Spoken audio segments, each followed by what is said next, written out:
The rain had been falling steadily since mid-afternoon, a relentless downpour that transformed the city into a labyrinth of slick streets and shimmering reflections.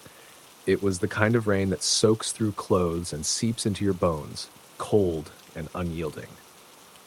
I was the last one left at the office, a small publishing firm housed in a building that was part modern glass tower, part relic of the 1950s. On this particular night, the storm seemed to breathe life into the old sections, the narrow corridors and dimly lit stairwells whispering secrets I wasn't supposed to hear. I had been working late for weeks, trying to meet a deadline for a new book release. Most of my coworkers had left by 5, their umbrellas disappearing into the wet streets as the evening grew darker. The few remaining lights in the office flickered against the rain-streaked windows, casting an eerie glow on the rows of desks and scattered papers. The silence was thick, except for the persistent tapping of rain and the low hum of the air conditioning struggling against the storm. Around 8, the power flickered once, twice, and then went out completely. Emergency lights buzzed on, bathing the office in a harsh red tint. The computers shut down abruptly, the sudden quiet punctuated only by the rain's steady drumming. I grabbed my phone to use as a flashlight and tried to contact the building's security, but all lines were dead. The storm had knocked out more than just the power. Communication was gone too. I decided to make my way down to the lobby to see if anyone was around. The elevator was out of service. The indicator was dark and unresponsive. I gritted my teeth and took the stairs, the wet soles of my shoes echoing in the narrow stairwell. The walls here were bare concrete, cold and damp. The smell of mildew hung in the air, mixing with the faint metallic tang of rust. On the 3rd floor landing, I noticed something odd, a wet footprint, clearly from a heavy boot, right by the exit door to the fire escape. That was strange because the building was supposed to be locked tight, especially during a storm. I peered through the small window in the door. Outside, the rain pelted down, turning the fire escape into a slick metal ladder disappearing into darkness. My heart quickened. The building was old, and I knew stories about strange occurrences here, whispers of someone who never left. The thought made me laugh nervously. I chalked it up to too many late nights and too little sleep. I kept going down the stairs, careful on the wet steps, and finally reached the lobby. It was empty, save for a few chairs soaked from a leaking ceiling. The main doors were locked, of course, and beyond them the city was a wall of rain and shadows. As I turned to head back upstairs, a faint noise stopped me. It was a soft, dragging sound, like something heavy being pulled across the floor. I froze, listening. The noise came again, closer this time. "Hello?" I called out, my voice echoing off the marble walls. No answer. I pulled out my phone and shone the light toward the source of the sound, the janitor's closet at the far end of the lobby. The door was slightly ajar, swinging slowly with each gust of wind that managed to creep inside. I stepped forward cautiously. The light caught the edge of a mop bucket, some cleaning supplies, but no sign of anyone. Then, from deep inside the closet, a whisper, almost too faint to hear. "Help!" I jerked back, heart pounding. The voice was desperate, weak. I swallowed hard and told myself it was my imagination. The wind? A trick of the acoustics? I closed the closet door firmly and headed back up to the office, deciding I would wait there until the storm passed. Back at my desk, the rain drummed louder, drowning out everything else. I tried to focus on my work, but the atmosphere had shifted. The temperature dropped suddenly, a chill that made the hairs on my arms stand up. My breath fogged in front of me, despite the heater still running. The office door creaked open slowly. I looked up sharply. No one was there. I stood, my heart hammering, and walked over to the door to check the hallway. It was empty and still. The only light came from the flickering emergency bulbs overhead. As I turned back, a shadow passed just beyond the glass walls of the conference room. I blinked. It was a man, tall, soaked from the rain, standing perfectly still. I rubbed my eyes. When I looked again, he was gone. The hairs on the back of my neck prickled. I was alone. I knew that. Still, the feeling of being watched crawled over me. I locked the office door and sat back down, trying to calm my racing thoughts. Minutes later, the computer beeped back to life as power returned, but the screen showed nothing but static. I restarted it, and a message popped up on the screen. "Help me." My blood ran cold. I slammed the laptop shut. This wasn't a joke or some weird glitch. Something was here with me. I stood and walked to the window, the rain now a furious torrent streaking down the glass. My eyes searched the parking lot below, slick with puddles and empty except for one old rusted van. The van hadn't been there earlier. The figure appeared again, this time outside the building, pressing a pale face against the glass.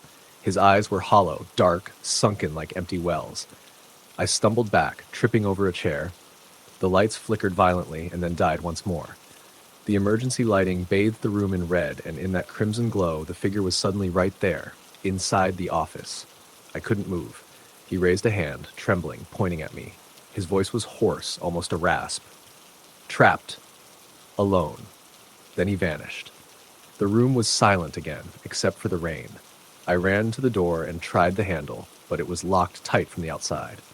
I was trapped with him. Panic surged through me. I grabbed my phone, but there was still no signal. I called out, my voice breaking. "Who are you? What do you want?" No answer, but the office phone rang. I hesitated before answering. A whisper hissed through the receiver. "Help me, please." Then a sudden bang at the window made me jump. I spun around to see the face again, closer this time, wet hair clinging to his skin, eyes pleading. The rain poured harder, thunder booming above. Suddenly, a flash of lightning illuminated the room. In that brief moment, I saw everything. The man's soaked clothes, the cuts on his hands, the hollow despair etched into his features. And then I remembered. I'd read about a worker who died in this building decades ago during a fierce storm like this one. He had been locked inside after hours, trapped alone on the upper floors. No one found him until days later. His body had been waterlogged, pale and cold, face pressed against the glass window. I sank to the floor, shaking. The figure faded with the lightning, leaving behind a cold spot that chilled me to my core. I sat there through the night, listening to the storm, feeling the weight of the building and its secrets pressing in. When morning finally came, the rain slowed to a drizzle. The office was empty again. No sign of the figure, no footprints, no messages. But I never forgot the cold, the voice, the desperate look in his eyes. And sometimes when the rain starts to fall and the lights flicker, I swear I hear footsteps echoing down the halls. Slow, deliberate, lonely footsteps, searching for help that never came. Story the end. The rain was relentless that night. It had started around mid-afternoon, a steady, drenching pour that showed no sign of stopping. Outside, the streets of the city blurred into streaks of gray, the sidewalks slick and shimmering with puddles. I was alone in the office, a small marketing firm located on the 7th floor of a downtown building that was older than most of the skyscrapers around it. The kind of building with creaky elevators and a lingering smell of must and dust. I was there because of a last-minute client request, something that couldn't wait until morning. Most of my coworkers had already left hours earlier, making their way home to escape the storm. I wasn't bothered by the solitude at first. In fact, the quiet gave me focus. The rain pattered against the wide windows, a steady rhythm that almost felt calming. But as night fell and the office emptied, the mood changed. The lights above me buzzed faintly, flickering every now and then, throwing long, wavering shadows across the cubicles and empty desks. The building was a mix of new and old, glass walls beside faded wallpaper peeling at the edges, brand new conference rooms next to forgotten storage closets. It was in one of those forgotten corners that I first felt it. A chill, sudden and sharp, that made me shiver despite my warm sweater. I brushed it off, focusing on my laptop screen, typing out emails and adjusting campaign strategies. But then, there was a noise, a soft creak, like a floorboard groaning under weight. At first, I thought it was the storm making the building settle. But the creak was followed by a faint dragging sound, like heavy boots sliding slowly across the polished floor. I froze. The office was supposed to be empty except for me. I looked up, the rain streaking the windows behind me, but the hallway outside my office was empty and silent. I stood and stepped into the corridor, the dragging sound gone. The fluorescent lights flickered overhead, casting a sickly, uneven light. I called out, "Hello?" My voice sounded small in the vast silence. No answer. I checked the stairwell, empty. The elevator lobby, dark and still. The storm raged outside, the thunder muffled but persistent. As I returned to my desk, the power flickered and then went out completely. Emergency lights buzzed on, bathing the office in an eerie red glow. The computers died, plunging me into darkness except for the faint crimson light. I pulled out my phone, turning on the flashlight app, and tried calling security, but the lines were dead. That's when I saw it. At first, just a flicker of movement, a shadow crossing the hallway beyond the glass walls of the conference room. Then, a figure, standing still. A man, drenched from the rain, his clothes soaked and hanging loosely. His face was pale, almost translucent, his eyes sunken and dark. He looked like he belonged to a different time. My heart pounded. I blinked, and he was gone. I locked the office door behind me and sat back down, trying to calm my nerves. The rain continued to hammer the windows, the sound deafening now.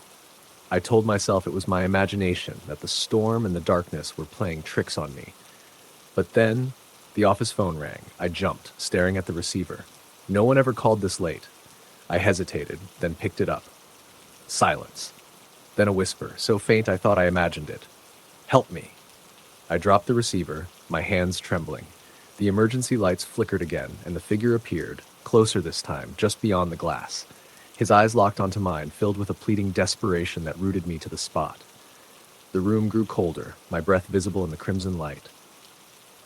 The whisper came again, clearer. "Trapped. Alone." The figure raised a hand, fingers trembling as if reaching out to me, then vanished. I ran to the door, but it wouldn't budge. The storm was howling outside, rain slashing the windows like knives. I pounded on the door, screaming for help, but the silence swallowed my voice. Hours passed like this. The figure appeared sporadically, sometimes standing silently in the shadows, other times whispering fragmented words that I couldn't understand. My phone lost signal completely. The storm showed no mercy. Eventually, the rain slowed. Dawn broke with weak, gray light filtering through the windows. The office was cold and still. The doors unlocked, and I fled the building, never looking back. Days later, I found out that decades ago, a janitor had been trapped in that very office during a storm much like this one. The power had failed, and no one could reach him. When the storm passed, his body was found, still clinging to the phone, his face pressed against the glass. I don't know if it was really him I saw that night, but every time it rains hard now, I remember the cold, the whisper, and the feeling of being utterly alone, trapped somewhere between worlds, desperate for help that never came. Story, the end. The rain started early that evening, a cold and steady drizzle that had soaked the streets by the time I arrived at the office. I was scheduled for the graveyard shift, alone, in the old administrative building tucked behind the main hospital complex. It was an aging structure, dark brick with narrow windows and a labyrinth of dimly lit hallways that had seen decades of hurried footsteps, whispered conversations, and sleepless nights. The hospital itself bustled around it, but this building was different. By day, it housed the hospital's back office operations, billing, records, payroll. But by night, it felt like a forgotten relic swallowed by the rain and darkness. I had taken the night shift job because I needed the money, and because the place was usually quiet. I was supposed to monitor the security cameras, answer phones, and ensure everything stayed locked down. Most nights were boring, with just the hum of fluorescent lights and the occasional call from security or the night nurses. That night, as I turned the key in the heavy door and stepped inside, the smell hit me first. A damp, musty odor mixed with the faint scent of antiseptic cleaner. The floor tiles were cold beneath my shoes, the overhead lights buzzing softly above me. I set my bag down on the front desk and flicked on the monitors, watching as the cameras came to life, showing empty hallways, the front lobby bathed in the yellow glow of security lights, the parking lot slick with rain. I was alone. That was the rule. No one else was scheduled to be here until morning. I poured myself a cup of coffee, wrapped my coat tighter around me, and settled into the chair. The rain hammered against the windows, a relentless backdrop, filling the silence. At first, everything was normal. I answered a few routine calls, logged entries, and walked a quick patrol through the building.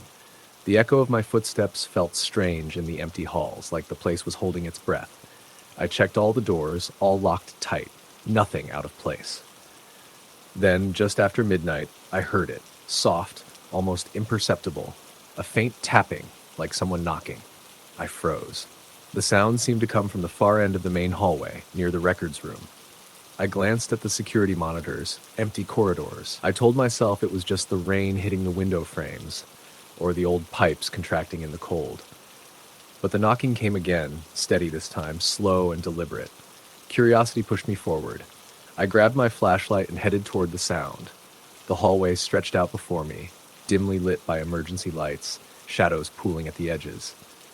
The tapping continued, now clearly coming from the door of the records room. I reached the door and the tapping stopped.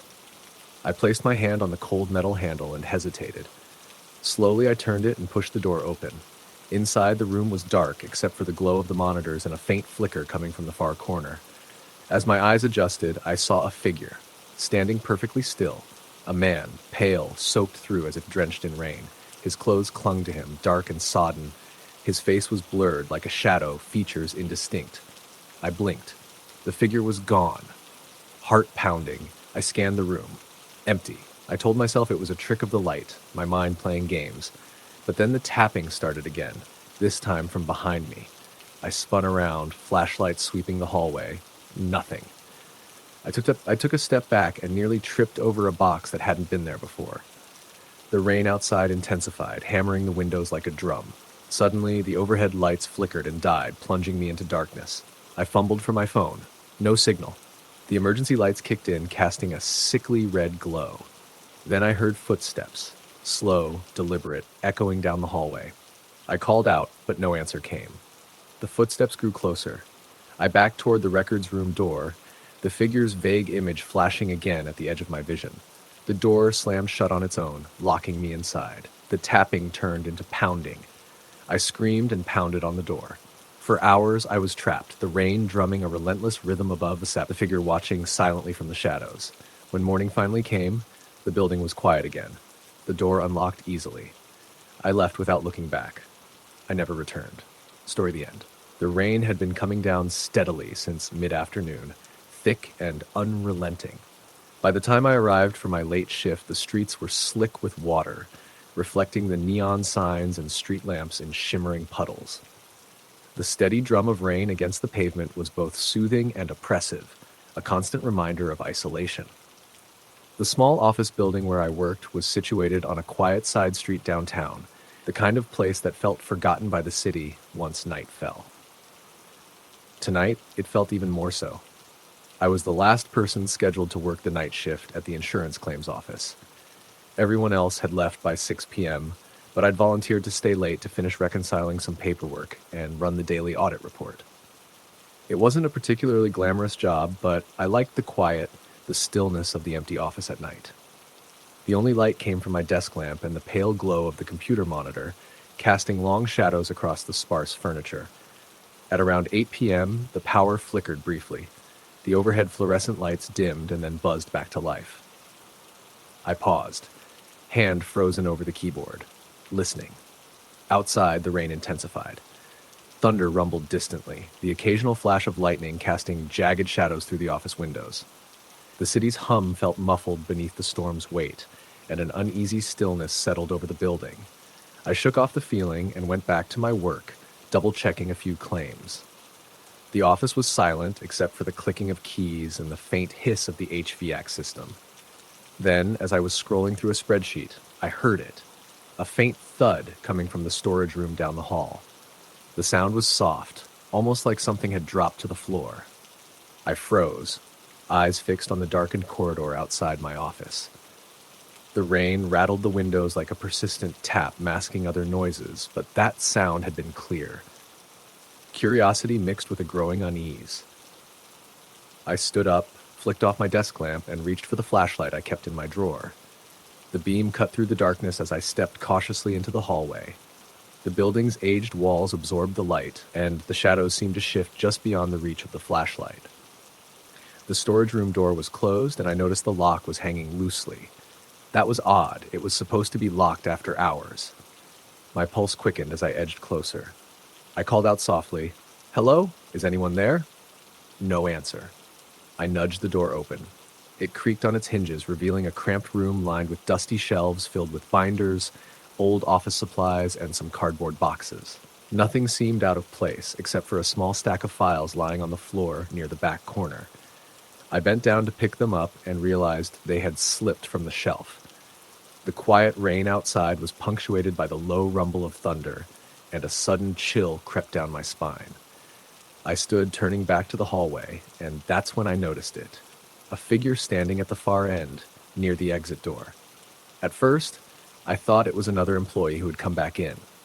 But the figure was motionless, draped in something white, almost like a cloak or a hospital gown. My heart pounded as I blinked, and the figure seemed to fade, the edges blurring into the shadows. "Hey, are you okay?" I called, voice trembling slightly. No response. I swallowed hard and approached slowly. The air grew colder with every step. When I got closer, the figure was gone. I looked around, shining the flashlight into every corner. The storage room was empty. The shadows played tricks on me. I could swear I saw movement in the reflections of glass-covered certificates hanging nearby. A sense of suffocation settled over me, as though something unseen pressed against my chest. Trying to keep calm, I backed out of the room and locked the door behind me. The hallway seemed longer now, the silence oppressive. I hurried back to my office, locking the door behind me and turning on all the lights. Sitting back down, I tried to refocus on my work, but my hands shook. The computer screen flickered, and suddenly a static-laced voice whispered through the speakers. It was faint and distorted, but unmistakably a woman's voice, barely audible over the rain's roar. "Help me." I yanked off my headphones, heart hammering. The office phone rang sharply, piercing the quiet. I jumped and stared at it, hands hovering uncertainly. The caller ID was blank. Reluctantly, I answered. No one spoke, only the sound of heavy breathing, ragged and uneven. Then a whisper, closer this time. "Please." I slammed the phone down, heart racing uncontrollably. The lights flickered violently and then went out, plunging me into total darkness. I scrambled for my phone to use as a flashlight. The emergency exit signs glowed dimly, casting eerie red light along the hallway. The rain seemed to drown out all other sounds, but in that red glow, I saw them, footprints appearing on the wet floor, leading toward the main stairwell. I followed the prints, breath shallow, heart pounding. The footsteps echoed softly, but no one was there. The prints stopped at the stairwell door, which was locked. I leaned against the door, pressing my ear to listen. A soft sobbing came from below. I fought the urge to run. Instead, I pulled out my keys and unlocked the door. The stairs creaked as I descended into the basement, the air growing colder and heavier with each step. The sobbing was clearer now, filled with despair and hopelessness. At the bottom, the long concrete hallway stretched into darkness. The sobbing was louder, coming from a small storage closet at the end. I approached slowly, every nerve on edge. The door was slightly ajar. I pushed it open, flashlight trembling in my grip. Inside was nothing but old office equipment, but in the corner, a bundle of clothes lay soaked with rainwater, as if someone had tried to shelter there. I knelt down, heart sinking, and noticed a faded photograph tucked inside the jacket pocket. It was a picture of a woman, smiling softly. I recognized her from an old employee roster, a woman who had disappeared mysteriously over a decade ago. No one ever found her, and the office had always whispered about her being trapped somewhere in the building. Suddenly, the sobbing stopped. A cold breath brushed my neck. I spun around and saw her, a translucent figure, eyes hollow, standing silently in the corner. "I'm still here," she whispered, voice echoing in the damp room. Paralyzed with fear, I could only nod. She reached out a hand, the air thickening between us. And then the rain stopped. The lights flickered back on, and the office was silent once again. I left that night, the photograph in my pocket and a weight on my chest that hasn't lifted since. Some nights, when the rain falls hard, I swear I still hear her voice begging for help, trapped somewhere alone at work. Story the end. The rain began early in the afternoon, gentle at first, then growing steadily heavier until it drummed insistently against the windows. By the time I arrived at the office building, the sky was thick with dark clouds, and the streetlights cast a dull, watery glow through the mist. The sidewalks glistened with puddles, and the few people still outside hurried along, their umbrellas barely shielding them from the relentless downpour. I was scheduled to work the night shift alone, the security monitor my only company until dawn. The building was an old government office, tall, gray, and imposing, and had been around since the 1930s. Over the years, it had gained a reputation for being unsettling at night. But I had never really believed in any of the stories. Ghosts, hauntings, all that stuff seemed like the kind of thing people made up to explain creaky floorboards or flickering lights. Still, as I crossed the lobby, the polished marble floors reflecting the rain-slicked streets outside, an uncomfortable chill crawled up my spine. I told myself it was just the damp air, or maybe nerves settling in before the long night ahead.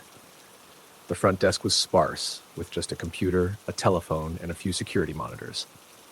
I settled in, plugged my laptop in, and started running through the nightly checklist, checking doors, testing alarms, monitoring cameras, logging any unusual activity.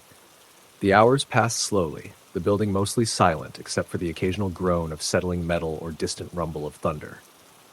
Around 8 o'clock, the storm outside worsened. The rain hammered down in sheets, and the wind howled through the cracks in the windows.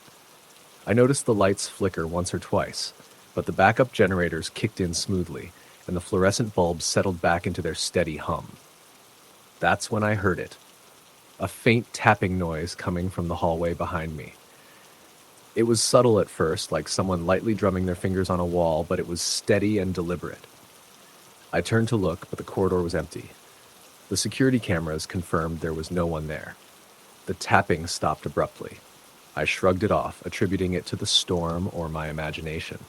But then the tapping returned, this time accompanied by a low whisper. It was so soft I barely caught the words, but I thought I heard my name. The hair on the back of my neck stood up. I called out, "Hello? Is someone there?" Only silence answered me. Minutes later, the office phone rang. I hesitated but picked up. "This is security," I said. Again, silence. Then a faint, sorrowful sigh came through the receiver before the line went dead. My heart quickened. I told myself it was probably a prank call, but there was no one else in the building. The storm grew louder, the rain beating a frantic rhythm on the rooftop. Suddenly, the front door slammed shut with a loud bang, startling me. I checked the cameras. No one was outside. I locked the door and sat back down, but the unease lingered. Later, as the night deepened, I noticed something strange on the monitors. The cameras covering the second floor showed a shadowy figure moving down the hallways. The figure appeared pale and indistinct, wearing what looked like an old-fashioned white dress. It glided silently along the corridor, never stopping. I rubbed my eyes, wondering if the storm was playing tricks on the cameras. The figure vanished when I switched to another camera angle. Then the temperature in the room dropped sharply. My breath fogged the air. A soft whisper floated behind me, too low to make out words. I spun around. The hallway was empty. I grabbed my flashlight and cautiously made my way to the stairs. The stairwell was cold and damp, water dripping from the ceiling tiles. As I climbed, I heard faint footsteps behind me, but every time I looked, no one was there. At the 7th floor landing, the emergency exit door creaked open on its own. I hesitated, then pushed it wider. The corridor beyond was dark and empty, but the faint scent of old perfume hung in the air. Then I saw her. A woman standing at the far end of the hallway, her long, dark hair loose, face pale and expressionless. She wore the same white dress from the cameras. I blinked, and she was gone. I turned to retreat, but the door slammed shut, trapping me. The temperature plunged further. I heard soft crying, barely audible, coming from the walls. My flashlight flickered and died. In the pitch black, I felt a cold hand brush my shoulder. I screamed and ran back down the stairs. When I reached the lobby, the lights were back on. The storm had eased. The night shift was nearly over, but I couldn't stay. I left the building shaken and vowed never to return alone at night during a storm. Months later, I learned the story of a clerk who died in that building decades ago, caught in a similar storm. She was found at the bottom of the stairwell, her white dress soaked, a look of terror frozen on her face. They say her spirit still wanders, searching for help in the rain. Every time it storms now, I remember that night and the cold presence that watched me alone at work. Story the end. The rain had been falling steadily since mid-afternoon, a relentless drizzle turning into a heavy downpour by evening. I was the last one left in the office, the small marketing firm where I worked, tucked into a weathered brick building on the edge of downtown. Most days, I left before 6, but tonight was different. A major client presentation was due the next morning, and I was determined to get everything polished. The rain made the city outside seem distant and blurry, casting everything in a dull gray haze that felt like a world apart. I'd been at my desk for hours, the glow of my computer screen and the buzz of the overhead fluorescent lights the only sources of light in the large, open-plan office. The soft hum of the air conditioner mingled with the sound of rain hitting the windows, creating a kind of white noise that should have been comforting, but instead made the silence feel heavier. Around 8 o'clock, the power flickered briefly. The lights dimmed for a second and then came back on, but the flicker was enough to jolt me out of my concentration. I shook my head and stretched, rubbing the tension from my neck. It was then I noticed the building had grown unnaturally cold. I pulled my cardigan tighter around me, my breath visible in the chilly air. Odd, I thought. The heating should have been on, especially with the storm outside. I glanced toward the hallway leading to the restrooms and the emergency exit door. The long corridor stretched into darkness beyond the reach of my desk lamp. For a moment, I thought I saw movement at the far end, a flicker, a shadow, but when I blinked, it was gone. Just my imagination, I told myself. I went back to my work. About 15 minutes later, a faint tapping noise interrupted the steady rhythm of rain on the windows. It was soft but distinct.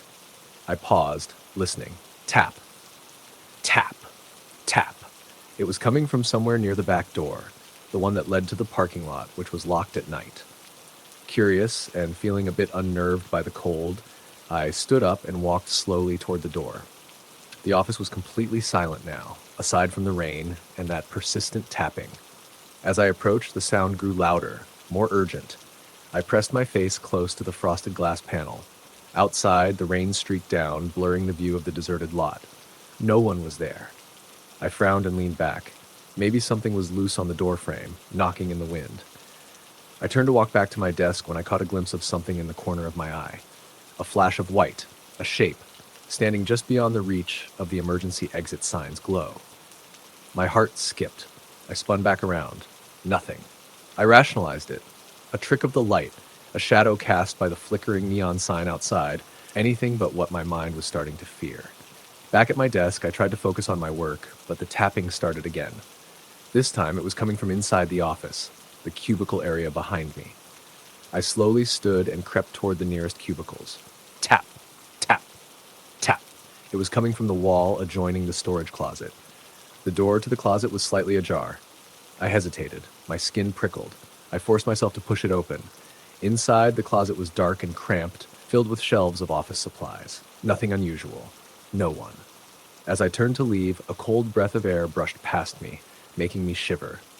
Then I heard it, a whisper. So faint I almost doubted it was real. Help me. I froze. My heart pounded so loud I was sure it would echo in the silence. Hello? I called softly. No answer. I shut the closet door quickly, locking it.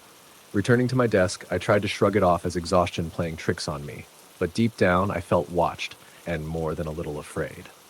At 9 p.m., my phone buzzed. I pulled it from my pocket, surprised. I hadn't expected any calls or messages so late. The screen displayed a single message. You shouldn't be here. No sender. I stared at the screen, my fingers trembling. Suddenly, the overhead lights flickered violently, plunging the office into near darkness. The emergency backup lights kicked on, casting long shadows that stretched like fingers across the floor.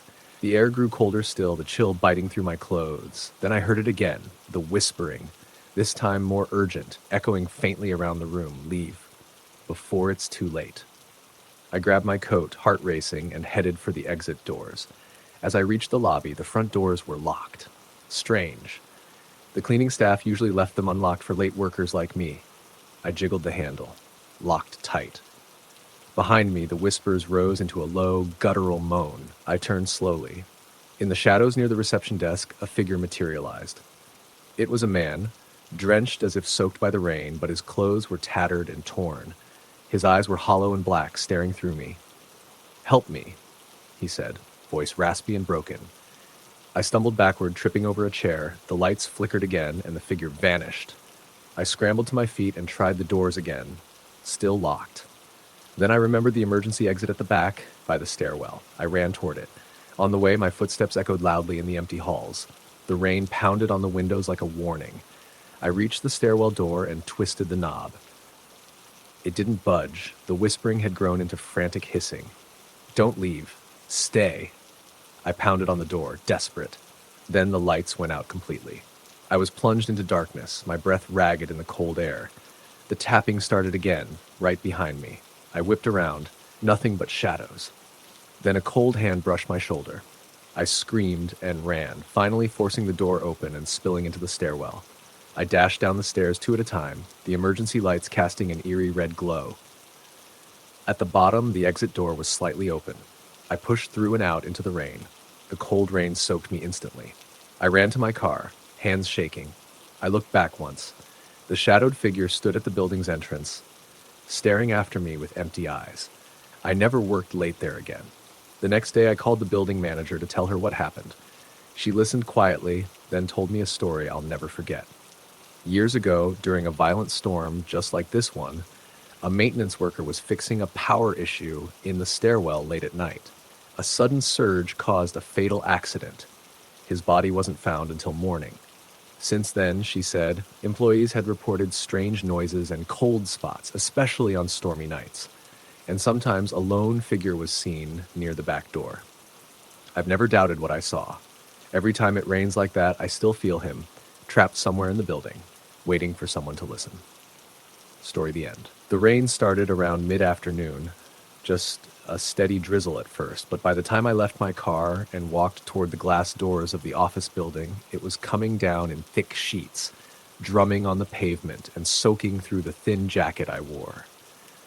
The sky was an endless heavy gray, and the air was damp and cold. It was one of those relentless rains that makes the whole world feel muted and distant, as if everything were underwater. I was alone in the building that night, the last person left on my floor. The rest of my team had left hours earlier, beaten back by the storm and looming deadlines. I was stuck finishing a project, a report that had to be sent by morning. The office was old and tall, with flickering fluorescent lights and the hum of ancient air conditioning units that never quite worked right. I hated working alone, especially when it rained like this. Once inside, I set my things down and booted up my computer. The glow from the screen was the only light in the small cubicle I occupied. The storm pressed against the windows so heavily I thought the building might shudder under the pounding. Outside, the occasional flash of lightning lit up the sky, and thunder rolled low and distant, vibrating through the walls. I tried to focus on my work, but the atmosphere was thick with a kind of tension that made it hard to settle. It wasn't just the storm. There was something else in the air. Something colder than the rain that seeped in through the cracked windows and warped the silence into something sinister. About an hour in, the overhead lights flickered once, twice, then went out entirely, plunging the floor into near darkness. The only illumination came from the dim glow of my laptop screen and the occasional flashes of lightning outside. The emergency lights blinked weakly, casting long, shaking shadows against the walls. The power outage was not unexpected. The building's wiring was ancient, and the storm was intense.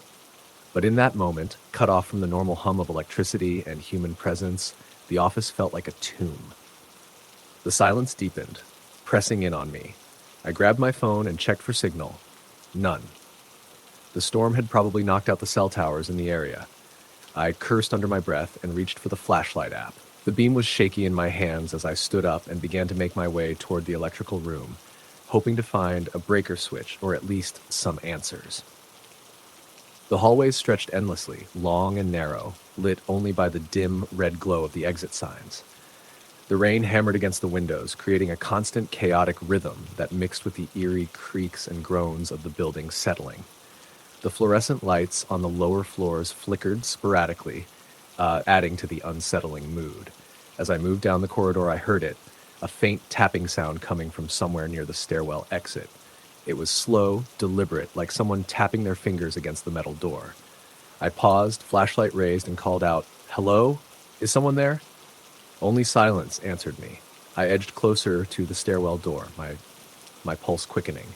The tapping continued for a few seconds, then stopped. I pressed my hand against the cold metal surface and noticed something odd. A faint handprint smeared against the fogged glass panel in the door. It was pale, almost glowing in the flashlight beam, and shaped like a woman's hand. My skin prickled. There was no one else on this floor. No one had access to this stairwell except during business hours, and it was locked tight now. I stepped back, heart pounding, and heard a faint whisper carried by the ventilation ducts above. It was indistinct, like a sigh or a murmur just beyond comprehension. I strained to listen, the hair on the back of my neck standing up. Then the door handle rattled lightly. I whipped around, the flashlight beam swinging wildly. Nothing. I swallowed hard and forced myself to open the stairwell door a crack. The metal was cold, slick with condensation from the storm. I peered into the dark stairwell below, my light barely reaching past the first few steps. No sign of anyone. I closed the door quickly and continued down the hallway, determined to reach the electrical room. The farther I walked, the colder the air became. The dim emergency lights cast long shadows that seemed to twitch and stretch, twisting into grotesque shapes. The building felt alive, watching me. When I reached the conference room at the end of the hall, the door was ajar. I hadn't left it that way. Curiosity mixed with dread as I pushed it open and stepped inside. The room was chilled, the air damp and heavy. A thin layer of moisture coated the glass windows, streaked by rain outside.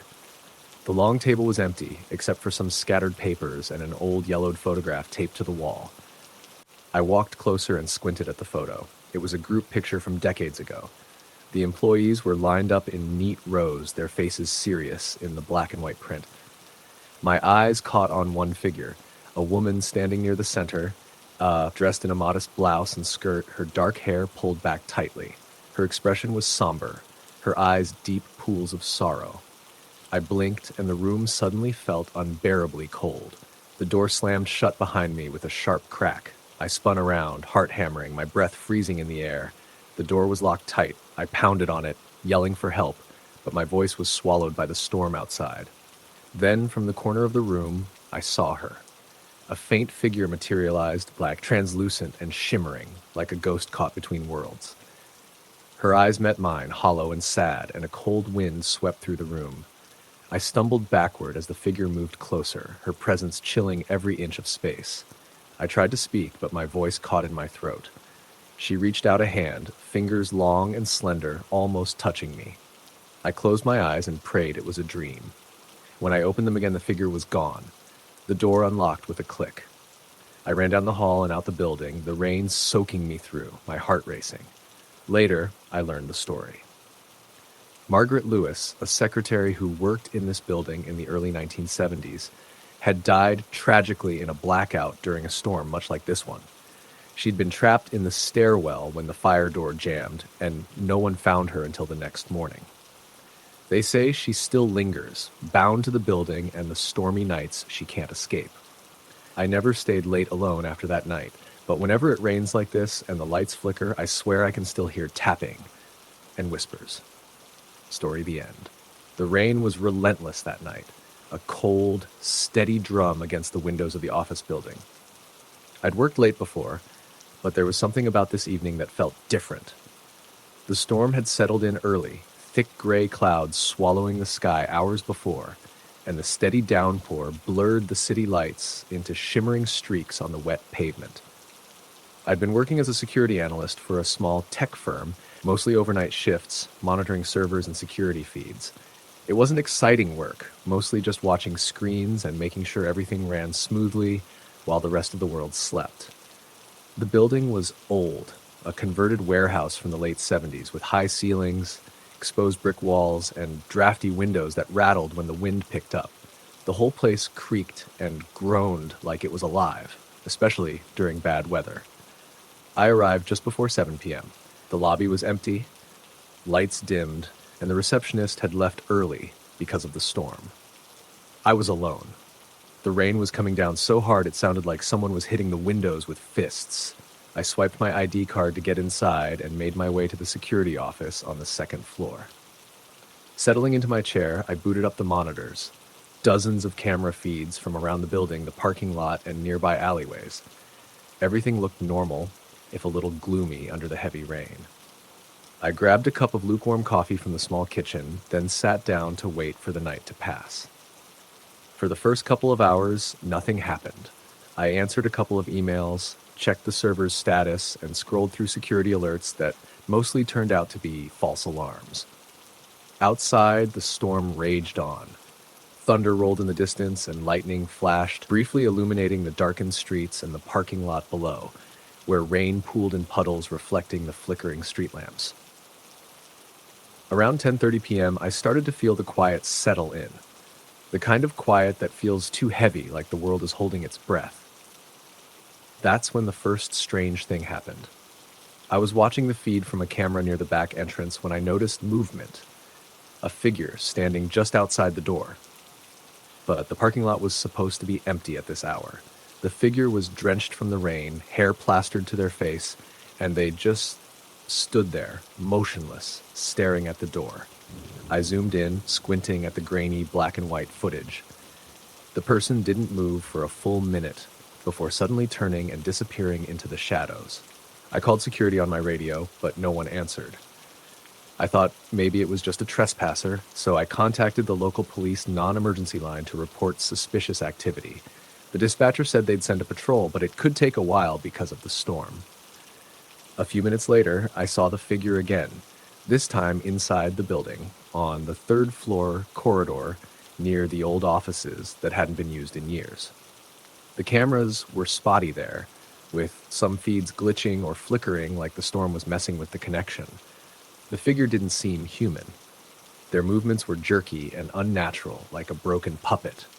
The rainwater dripping from their soaked clothes left dark puddles on the floor. I was frozen, staring at the screen, my heart hammering in my chest. Then the lights on the third floor flickered and went out. The entire floor plunged into darkness. My monitors went black, then slowly started flickering back on, but the camera feed was replaced by static. A cold shiver ran down my spine. I grabbed my flashlight from the desk drawer and stood up, debating whether I should check the third floor myself. The building was supposed to be secure, but the storm had knocked out power in that area, and something wasn't right. I called security again. No answer. I stepped out of the office and into the hallway, flashlight in hand. The emergency lights were dim, casting long shadows that stretched and twisted in the narrow corridor. The air felt colder here, thick and damp with the smell of mold and rust. I moved toward the stairwell door leading to the third floor, my footsteps echoing loudly against the tile floor. The door was closed, but not locked. I pushed it open slowly, the hinges creaking. The stairwell was dark, except for my flashlight beam cutting through the gloom. I climbed the stairs, heart pounding louder with every step. The rain's rhythmic pounding against the windows was muffled here, replaced by an eerie silence. On the third floor, the emergency lights were barely functioning, and the hallway looked abandoned. Walls stained and peeling paint, old furniture stacked against the walls. But then I saw it, footprints on the floor, wet and fresh, leading down the hallway.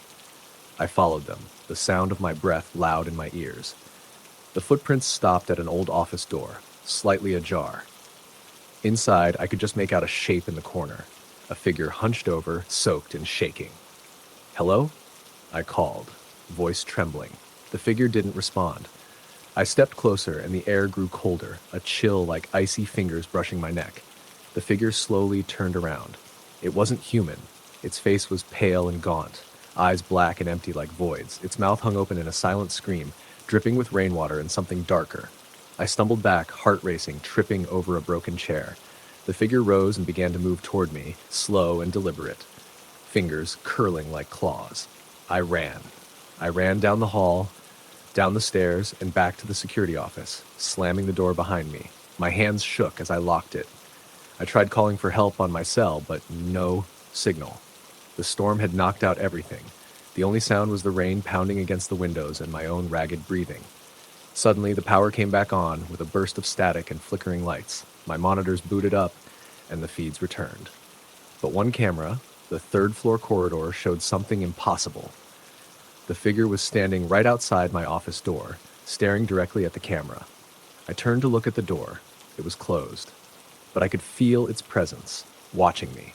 The lights flickered again, and the temperature dropped so suddenly I could see my breath. Then the knocking started.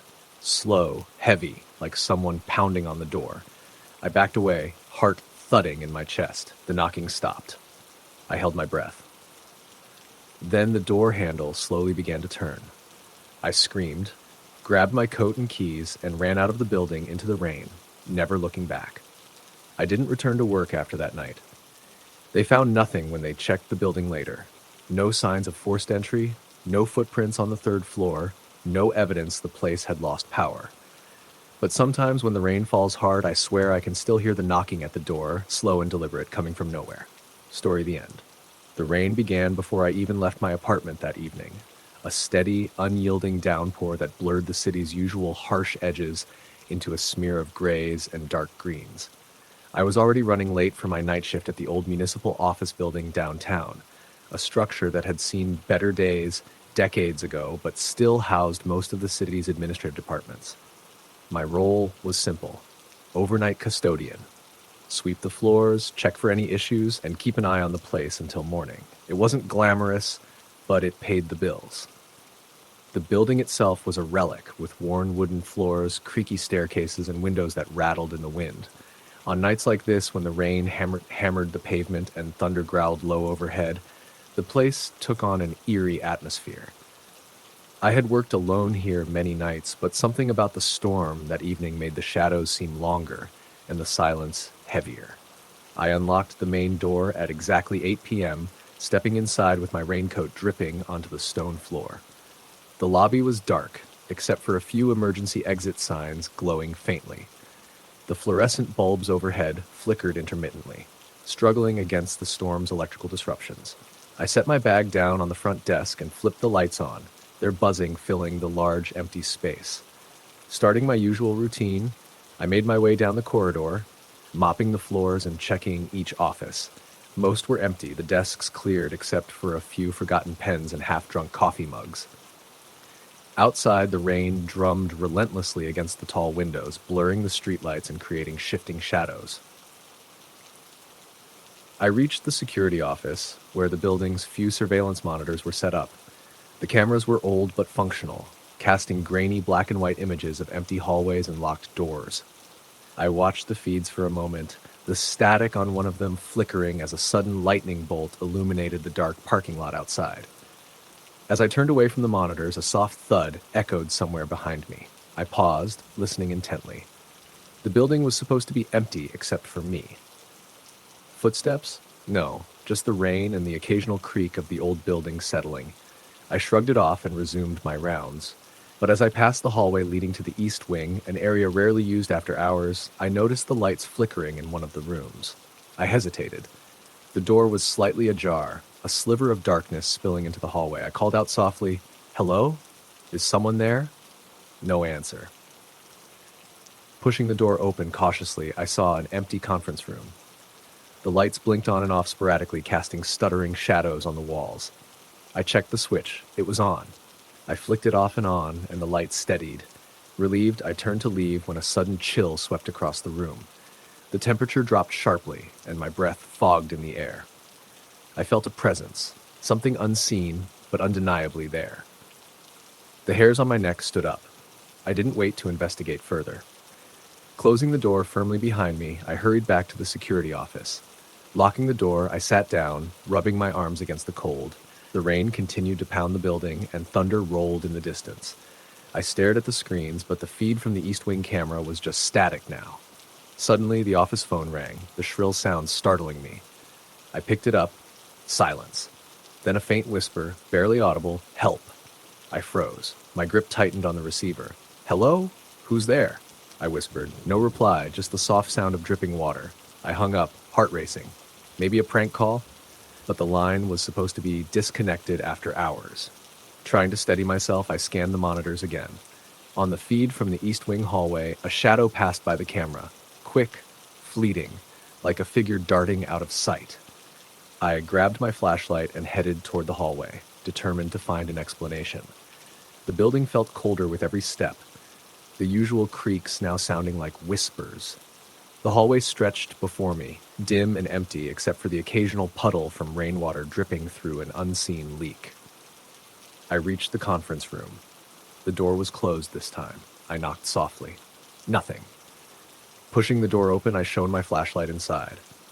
The room was empty, but on the floor near the window lay a small, soaked notebook. Curious, I picked it up and flipped through the pages, revealing hurried, barely legible scrawls, notes about strange noises and sightings in the building dated over a decade ago. A sudden crash from the far end of the hallway made me spin around. The lights flickered violently, then went out. I was plunged into darkness, save for my flashlight's narrow beam. I called out again, but heard only my own echo. Then, from the shadows, a cold breath brushed against my ear, and the whisper came again, "Help me."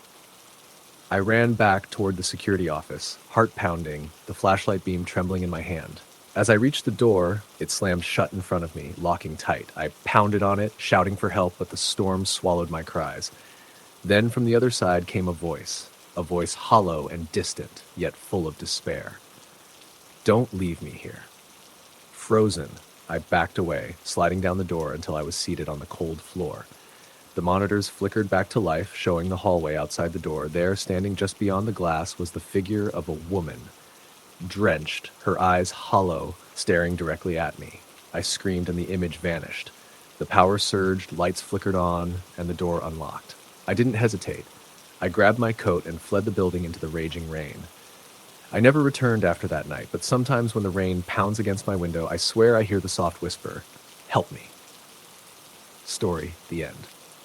The rain had started as a soft drizzle around noon, but by late afternoon it had turned into a relentless downpour, drumming against the windows of the office building. I was the last person there, the rest of my coworkers having long since fled the storm and gone home. The office felt cavernous and empty, the usual buzz of conversation and footsteps replaced by the steady tapping of rain and the low hum of fluorescent lights. I worked in a mid-sized insurance company on the 12th floor of a building that was mostly modern glass and steel, except for one old section, a wing with narrower hallways and smaller offices dating back to the 1970s. I often avoided that wing, not because I was superstitious, but because the lighting was dimmer, the carpet threadbare, and the atmosphere vaguely oppressive. Tonight, for some reason, I had to go there to retrieve some files from the storage room. I took the elevator down to the 10th floor and walked down the long, dim hallway toward the storage.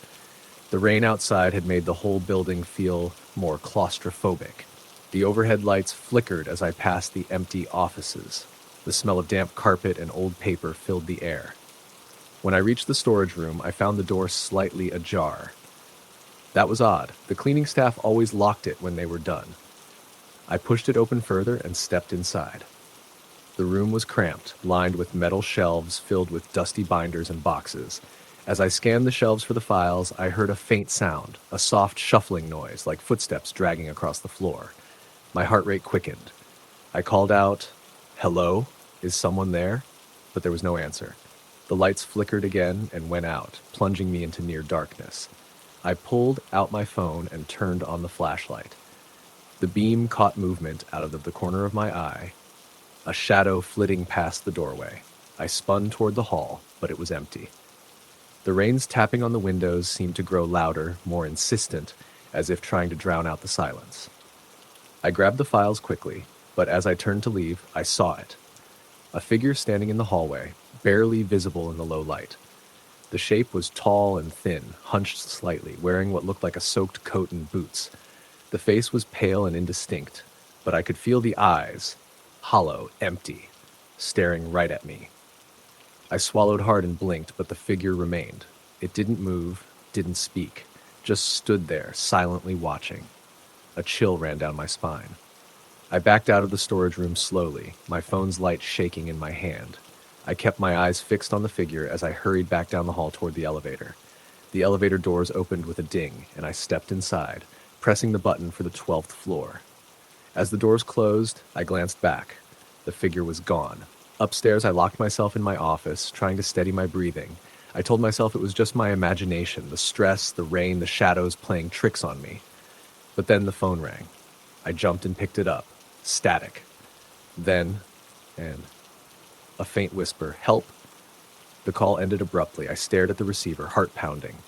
The lights flickered again, and the temperature in the room dropped sharply. My breath came out in little clouds. I looked toward the window. The rain was still falling hard. Suddenly, the figure appeared at the glass, face pressed close to the window, eyes pleading. I stumbled back, tripping over a chair. "Who are you?" I whispered, fear choking my voice. No answer, just the figure's cold, empty gaze. The power cut out entirely. The emergency lights buzzed on, casting the office in a blood-red glow. The figure was gone again. I sat down trembling and waited for dawn. The next morning, the storm had passed. The building was empty, except for cleaning crews and a few early arrivals. I told my manager about what I'd seen, but he laughed it off as stress and overwork. Later that day, I searched online and found a news article from nearly 30 years ago. A man had died in that very building during a massive storm, trapped after hours when the power failed. His body was found days later near the storage room, his face pale and soaked, clutching a broken phone. I haven't worked late since then, and every time it rains hard, I can't shake the feeling that I'm not alone, that someone is still trapped inside, calling out, desperate for help that never came. Story the end. The rain started early that afternoon, a relentless, steady drizzle that quickly soaked the city streets and turned the sky a uniform shade of gray. I was heading to work, pulling up outside the old municipal library, a hulking brick building that stood like a relic from another era. It was the kind of place most people thought was a little too old-fashioned, but it had a charm of its own, and besides, the night shift security job it offered paid well enough for me to cover my bills. The town was small, quiet most nights, and the library was usually empty after dark, which was exactly why I liked the shift. Just me, the endless rows of books, and the soft hum of the fluorescent lights above. But that night, the rain made everything feel different. There was an eerie weight in the air, a chill that seemed to settle deep into the bones of the building. I unlocked the heavy front door, the keys cold and slick in my hand. The lobby smelled faintly of old paper and damp wood. I slipped inside, the door creaking shut behind me. Inside, the library was dim, the overhead lights casting long shadows between the shelves. I flicked on the security system and checked the monitors, which showed nothing but empty aisles and darkened rooms. I made my way through the quiet halls, patrolling the usual spots: the reading room, the archives, the rare books section. The rain tapped steadily against the stained glass windows, creating a soft percussion that mixed with the occasional creak of the old floorboards. I told myself it was just the storm, nothing to be afraid of. Around midnight, I noticed something odd on the security monitors. A faint, flickering shadow moved at the far end of the second-floor hallway. I stopped and zoomed in on the camera feed, but the image was grainy and distorted. I grabbed my flashlight and headed upstairs, my footsteps echoing in the empty building. The hallway was cold and silent. I swept my light slowly from side to side, but saw nothing, just rows of bookshelves and closed doors. Then I heard it, a soft whisper, like someone speaking just out of earshot. I froze. The whispering grew louder, a string of indistinct words I couldn't make out. My heart pounded as I followed the sound to the end of the hall. One of the doors was slightly ajar, the faint glow of a desk lamp flickering inside. I pushed the door open and stepped inside. The room was empty, except for an old wooden desk, papers scattered across its surface.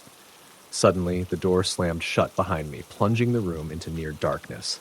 My flashlight flickered and died. I scrambled to get my phone out, but the screen was black. No signal, no battery crept in as the whispering turned into distinct voices, echoing all around me. They spoke in hushed tones, urgent and low, but I couldn't understand the words. A cold breeze brushed past my neck, and I spun around, shining my light toward the corner of the room. There, just beyond the edge of the beam, a figure stood, translucent, shimmering, eyes glowing faintly in the gloom.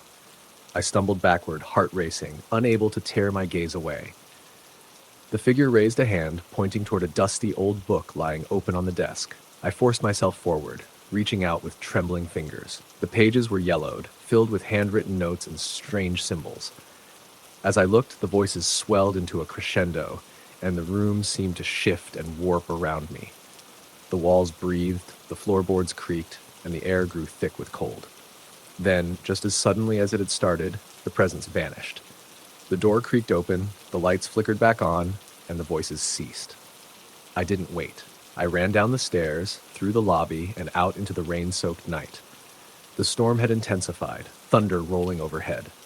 The next day, when I told the librarian what happened, she looked at me with a sad smile. They say the spirit of the first librarian still roams these halls, she said quietly. She never left the books she loved. I never took that night shift again. But sometimes, when the rain falls hard and the wind howls just right, I swear I hear whispering in the dark. Story the end. The rain had been relentless all evening, turning the streets outside into rivers of slick asphalt and glowing streetlights blurred behind sheets of water. I arrived at the office around 6:30, stepping under the narrow awning as the storm pounded the city. I wasn't usually scheduled for the late shift, but the usual guy had called in sick, and since I just started working here, they asked me to cover. I thought it would be an easy night, just catching up on reports and filing paperwork until the morning crew arrived. The building itself was an older one, a brick office tower squeezed between newer glass structures.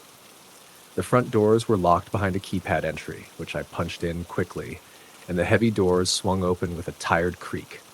Inside, the lobby was dim, lit only by a few wall sconces and the occasional flicker of a failing fluorescent bulb. I could hear the rain's steady thrum through the large glass windows. The front desk was deserted, as expected, and the elevators sat silently on the first floor. I took the stairs up to my floor, pushing open the heavy door into the office area. The space was vast and empty, with rows of desks and computers sleeping under plastic covers. Most of the lights were off, save for a few emergency exit signs and a lone desk lamp at my workstation. I set down my bag and switched on the lamp, then powered up the computer. The office was completely silent, except for the steady tapping of rain against the window panes. I plugged in my headphones and put on some low ambient music to drown out the unsettling quiet. I told myself it was nothing, just nerves about being alone in an unfamiliar place on a stormy night. About an hour into my shift, I noticed the building seemed colder than usual. I rubbed my arms and glanced out the window at the rain, watching how it pooled and ran down the glass in thick rivulets. The office's heating system gave off an occasional low hum, but the chill lingered. Then I heard it. Faint footsteps, slow and deliberate, coming from the corridor behind me. I paused, pulled off my headphones, and listened carefully. The building was supposed to be empty except for me. The footsteps stopped abruptly. I called out, "Hello? Is someone there?" No answer.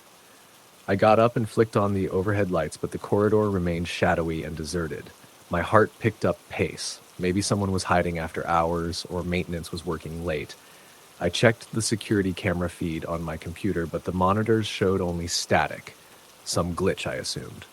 Still, a sense of unease settled over me as the footsteps echoed again, this time approaching closer but never quite reaching me. It felt like something was moving just out of sight.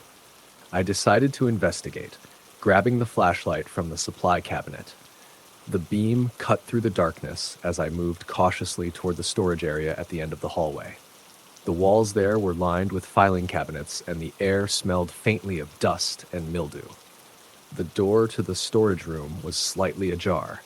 I pushed it open and swept the light inside. Empty shelves and scattered boxes met my gaze. I stepped inside and the door creaked shut behind me. A cold draft swept through the room. That's when I heard the whisper, a soft, trembling voice saying, "Help me."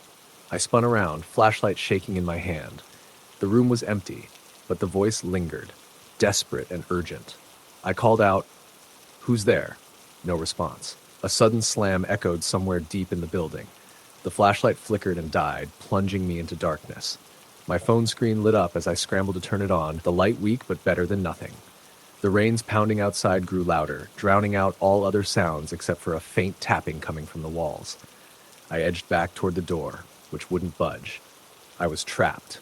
Panic rose, but then the tapping stopped and the voice returned, this time clearer, directly behind me. "Please, help."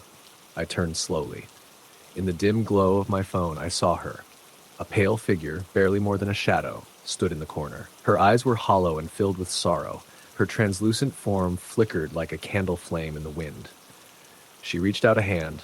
"I'm still here." The temperature plummeted. My breath came out in icy clouds. I wanted to run, but my feet wouldn't move. The spirit began to whisper her story, words I somehow understood without hearing. She had been trapped in this building years ago, forgotten in the basement storage after an accident. Alone and scared, she'd called for help that never came. Suddenly, the room brightened as the flashlight flickered back on, and she was gone. The door clicked open.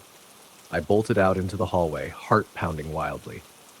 Back at my desk, I found an old newspaper clipping stuck under a paperweight, a story about a young woman who disappeared in that very building, presumed dead after being trapped in a storage closet for days. The rain had eased by dawn. I left the office shaken and never worked the night shift again. Some nights when the storm returns, I still hear that faint whisper on the wind, "Help me." Story the end. The rain was relentless that night, drumming against the windows with a steady, unyielding rhythm. I'd been working the late shift at the old courthouse building for nearly 6 months, but I'd never experienced anything quite like this evening.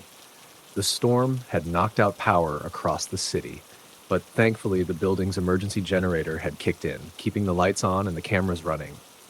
Still, the air inside felt heavy, charged with something I couldn't quite place. I was the only person scheduled to be here from 10 p.m. until 6 a.m., responsible for monitoring security and handling any emergencies. Usually, the night was peaceful. Just me, the buzz of the fluorescent lights overhead, and the occasional creak of the ancient building settling. But on this night, the atmosphere felt thick, almost suffocating. It began subtly. As I reviewed the live security footage from the cameras spread throughout the courthouse, I noticed something odd on one of the monitors. The hallway on the third floor, the one leading to the old records room, showed the lights flickering, even though there was no electrical activity scheduled there. The camera feed was grainy, but I could swear I saw a shadow moving just beyond the far doorway. Curious, I grabbed my flashlight and headed toward the stairwell, maintaining the rain pounding steadily outside. Each step creaked beneath my boots as I climbed to the third floor. The hallway was dim, and a faint chill prickled my skin. The fluorescent lights buzzed, flickering weakly, and the hum of the emergency generator felt distant, like it was struggling to keep up. At the entrance to the records room, I paused. The door was slightly ajar, which was unusual. I pushed it open slowly, my flashlight cutting through the darkness inside. Rows of old wooden filing cabinets stood silently, coated in dust, and the smell of mildew filled the air. The room felt colder here, the kind of cold that seeped into your bones. Suddenly, the door slammed shut behind me, making me jump. I spun around, yanked the handle. It was locked tight. "Hello?" I called out, my voice echoing oddly. Only silence responded. The flashlight flickered, and for a moment, I thought I saw a figure standing between the cabinets, a woman in an old-fashioned dress, her face pale and eyes dark. I blinked, and she was gone. My heart pounded. I tried the door again. It wouldn't budge. Panic started to creep in as I realized I was trapped. Then I heard it. Soft footsteps pacing just outside the door, slow and deliberate. I pressed my ear against the cold wood. The footsteps stopped. A whisper followed, so faint I almost missed it. "Help!" I scrambled back from the door, desperate for my radio, but it was dead. The storm had knocked out all communication except for the building's internal systems. The lights flickered violently, then went out, plunging me into darkness. I fumbled for my phone and turned on its flashlight. My breath came in short bursts. Then I felt it. Cold fingers brushing my arm. I spun around, swinging my phone's light wildly. Nothing. Just the empty room. The whisper came again, closer now. "Please." I backed against a cabinet, heart racing. Suddenly the door handle turned. It swung open, and I dashed out into the hallway. The lights flickered back on. I didn't stop running until I reached the lobby. There, the security monitors showed nothing unusual. No figure, no flickering lights. The rain had slowed to a drizzle. When morning came, I told my supervisor what had happened. She looked at me sadly and said, "That room has been locked for years. There was a tragedy there decades ago. A young woman died in the records room during a storm, trapped inside and never found until days later. People say her spirit still lingers, especially on stormy nights." I never worked alone during a storm again. Sometimes when the rain hits the windows and the lights flicker, I swear I still hear that soft whisper calling for help. Story the end. The rain had been falling since late afternoon, a constant drumming on the windows that grew louder as night fell. I was the only one left in the office, a small, independent law firm in an old converted house on the edge of town. My coworkers had left hours ago, escaping before the storm fully rolled in. I stayed behind to finish reviewing a stack of affidavits for a client meeting the next morning. I had headphones in, listening to low instrumental music, half the lights turned off for a calmer ambiance. Outside, the parking lot was empty, save for my old Corolla and a flickering lamppost that seemed to buzz louder every few minutes. The building was creaky, and I was used to the occasional odd sound, pipes settling, wood groaning, the HVAC clicking on. But something about that night felt different. Maybe it was the rain, or maybe the isolation was getting to me. Around 9:30 p.m., I started hearing noises I couldn't easily write off. A light tap, tap, tap on the far side of the office. I took out one earbud, thinking maybe it was just the rain, but the taps continued, evenly spaced, almost deliberate. I got up and walked toward the back hall, where the break room and old file room were located. The lights flickered as I flipped the switch, then held steady. I didn't see anything unusual, and the noise had stopped. Just as I turned to head back, I heard the sound again, closer this time, like fingers drumming on a desk. But the desks were all empty. My heart beat a little faster, and I tried to laugh it off. I told myself it was probably water dripping from somewhere, or maybe I was more tired than I realized. By 10:15, I'd packed up my things, more than ready to leave. I powered down my computer and shut off the main office lights, leaving only the hallway light on as I walked toward the front door. That's when I heard it again, this time a soft creak, like someone slowly shifting their weight on the wooden floor behind me. I froze. I turned around, expecting to see someone playing a prank. Maybe Mark, the senior partner who loved scaring the junior associates. But no one was there. The hallway behind me was empty, except for the glow of the exit sign reflecting on the polished wood floor. My skin crawled. I stepped back toward the door, fumbling with my keys, and heard another sound, louder now. The distinct creak of a door opening. Every office door had been shut. I knew that. I made a habit of it. I turned slowly, scanning each door. They were all closed, except one. The file room door was open, just slightly. I knew I'd shut it earlier. I always did. We kept sensitive documents in there. I should have left then. I should have ignored it and walked out into the rain. But I didn't. I told myself someone might have broken in. I needed to check. I walked slowly to the file room, trying to ignore the chill creeping up my spine. The door creaked wider as I approached, and when I looked inside, the light was off. I reached for the switch just inside the doorway and flicked it on. Nothing happened. I flicked it again. Still nothing. I pulled out my phone and turned on the flashlight, sweeping it across the room. Everything looked the same. Shelves lined with labeled boxes, old cabinets, dusty law books. Nothing seemed out of place, but the air felt wrong. Heavy, like the room was pressing in on me. I stepped inside, keeping the flashlight aimed ahead. The door creaked behind me, and I turned just in time to see it slowly start to close. I rushed back and caught it with my foot before it could shut completely. My heart was hammering. I didn't want to admit it, but I was scared. Then I saw something that made my blood run cold. On the middle shelf, one of the boxes was pulled out halfway. It was labeled Peterson Estate 2012. A case long closed. I hadn't touched that box in years. I'd had no reason to. I reached for it, hesitated, then pulled it out the rest of the way. Inside were legal documents, handwritten notes, and a yellowing photo I didn't remember ever seeing. I picked it up.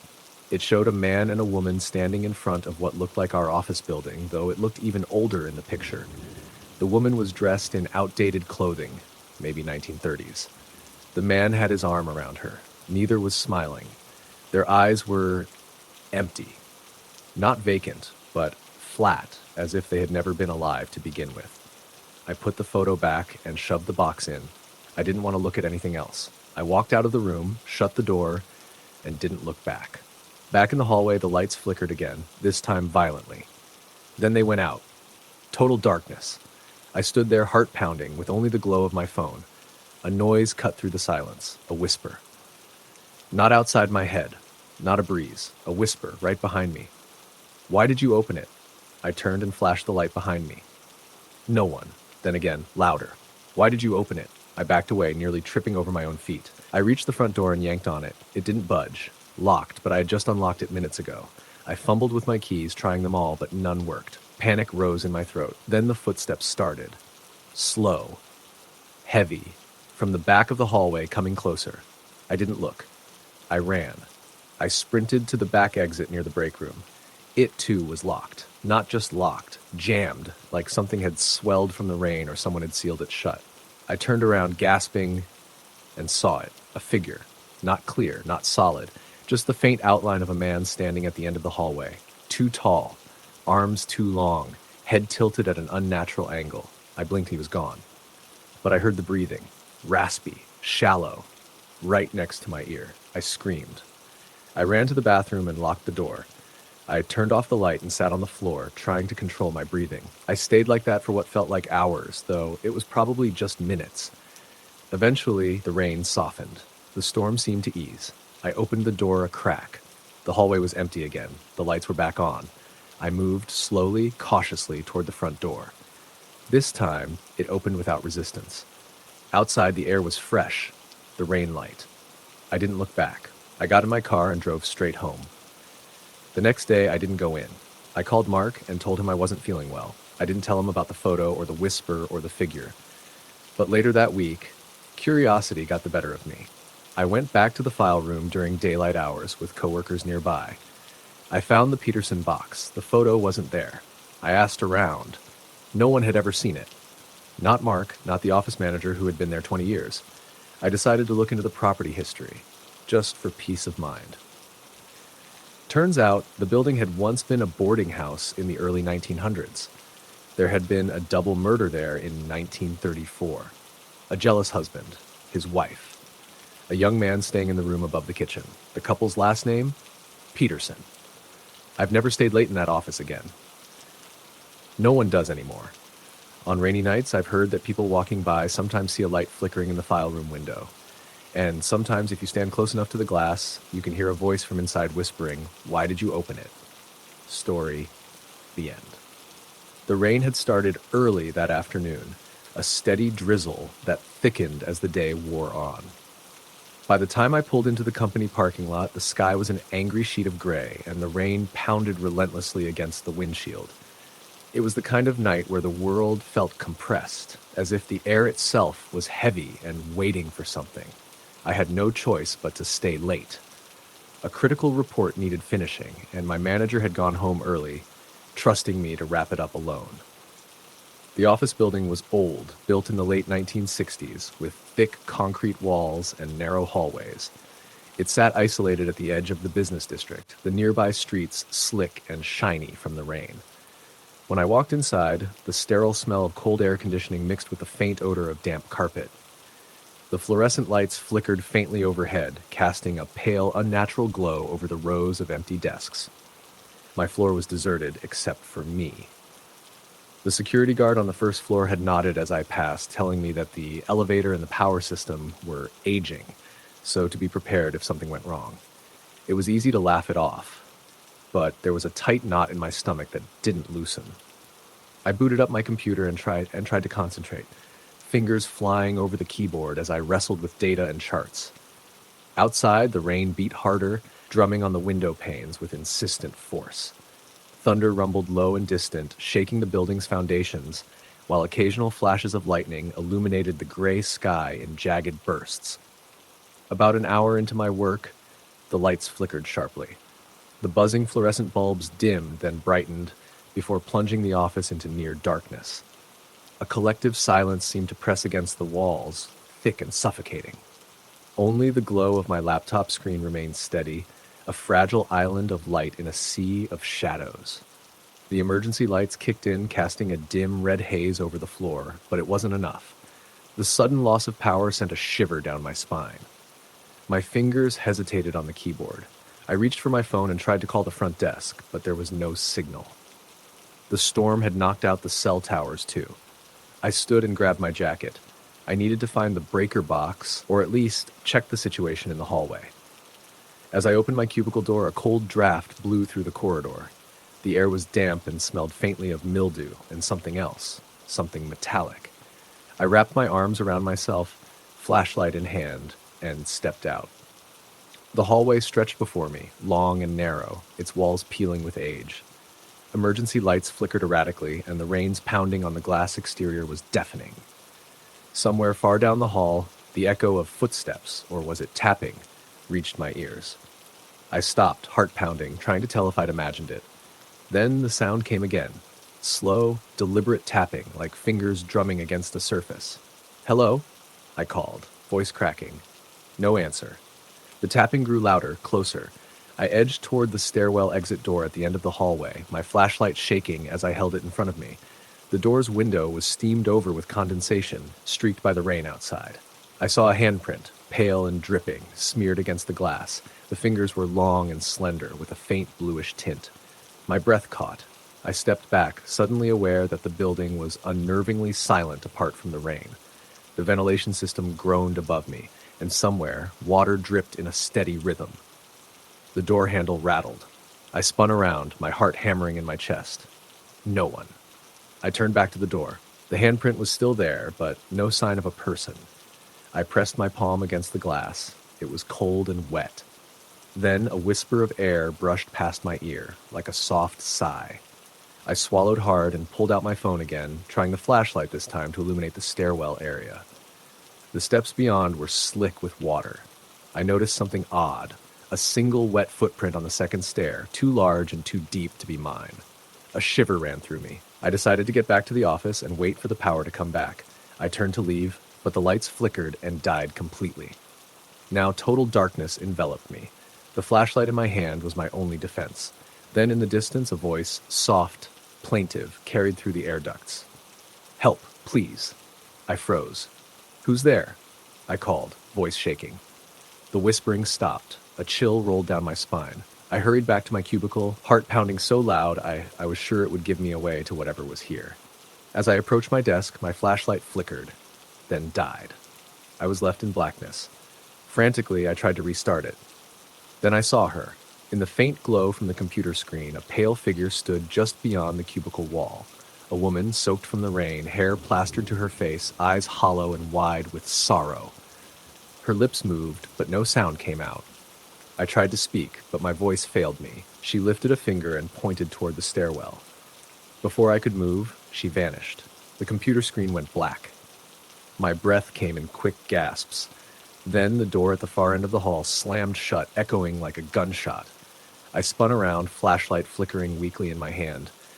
I had to get out. Running through the dark halls, I reached the stairwell door. It was locked tight. I pounded on it, shouting for help, but the storm outside drowned me out. Suddenly, the door creaked open just a crack.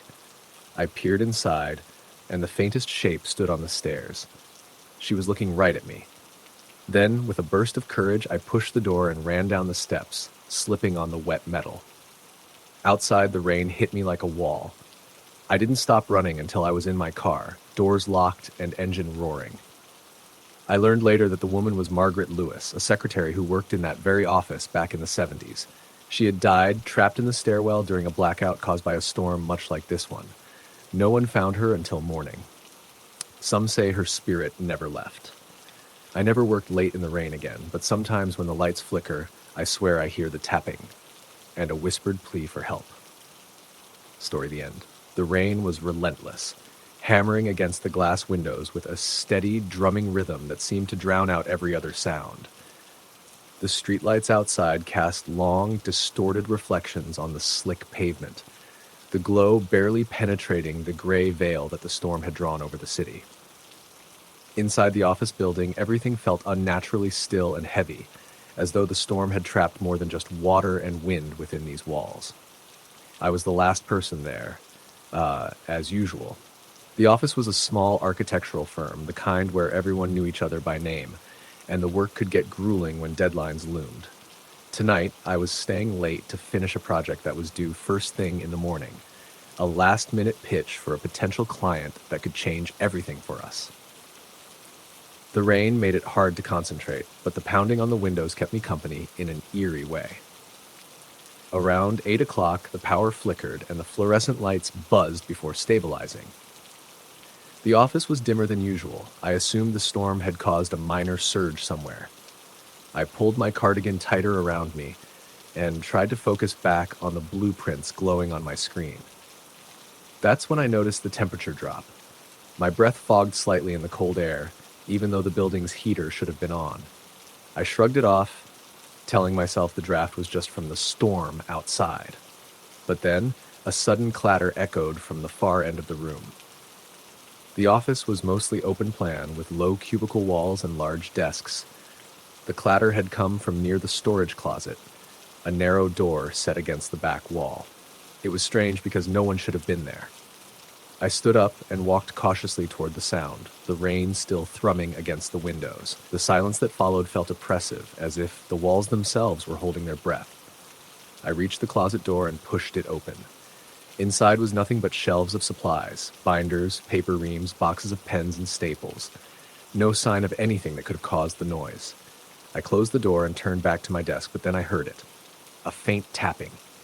Tap, tap, tap. The sound was coming from the conference room adjacent to my workspace, a glass-walled room I rarely used after hours. I paused, heart thumping louder than the rain outside. The tapping was rhythmic, deliberate, not the random noise a storm might make. I approached the conference room, peering through the glass. The room was empty, illuminated only by the emergency exit lights casting a dull red glow. The taps continued, echoing softly. I moved to the door and opened it. Inside, the conference table was spotless, the chairs pushed in neatly, the tapping stopped immediately. A chill ran down my spine. I closed the door and returned to my desk, the storm outside intensifying. The rain now sounded like a constant roar, drowning out everything but itself. I sat down and tried to work, but I couldn't shake the feeling that something was off. The room felt colder still, the air heavy and thick. My fingers hovered over the keyboard when suddenly my computer screen flickered and went black. "No," I muttered, hitting the power button again. The screen blinked to life, but the files I'd been working on had disappeared. A wave of frustration mixed with unease washed over me. I reached for my phone, but it was dead. I hadn't charged it, and the charger was back at home. I glanced at the clock on the wall. 9:15 p.m. The rain was relentless now, water sliding down the windows in thick sheets. The only light came from the dim exit signs in my computer screen. Then I heard it. A low whispering, barely audible over the storm. I froze.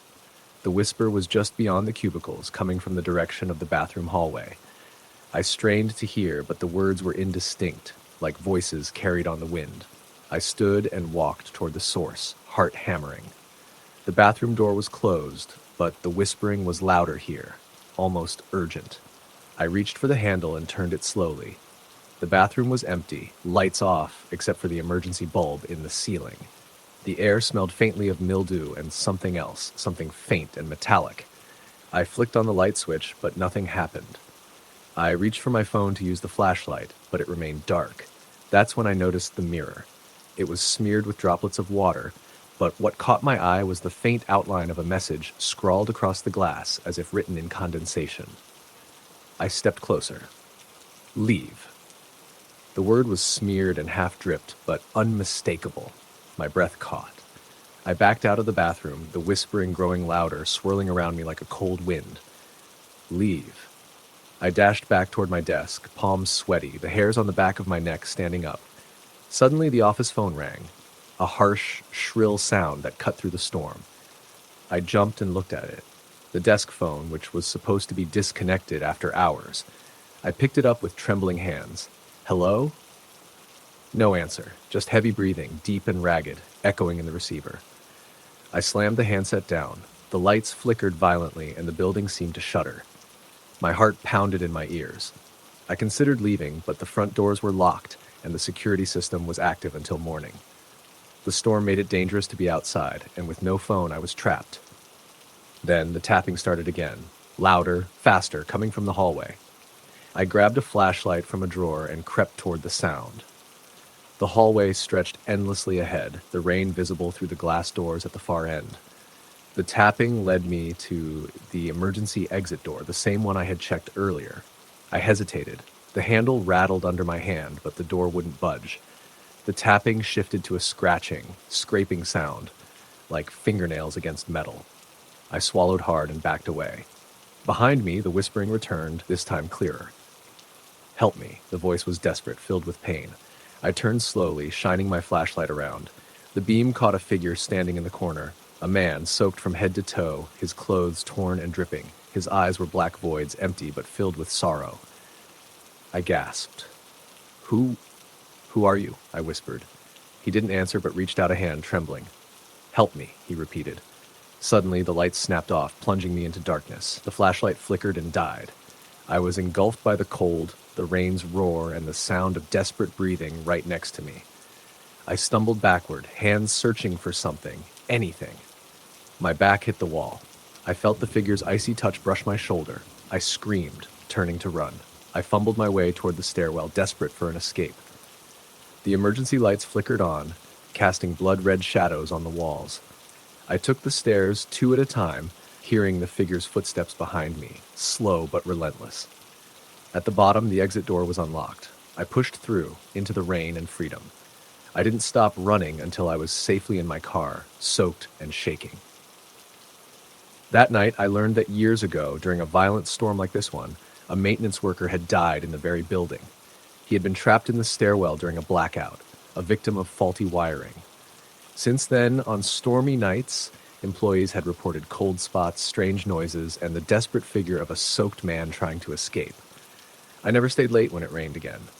Sometimes, when the thunder rolls and rain pounds against my window, I swear I hear the tapping and the whisper pleading for help. Story the end.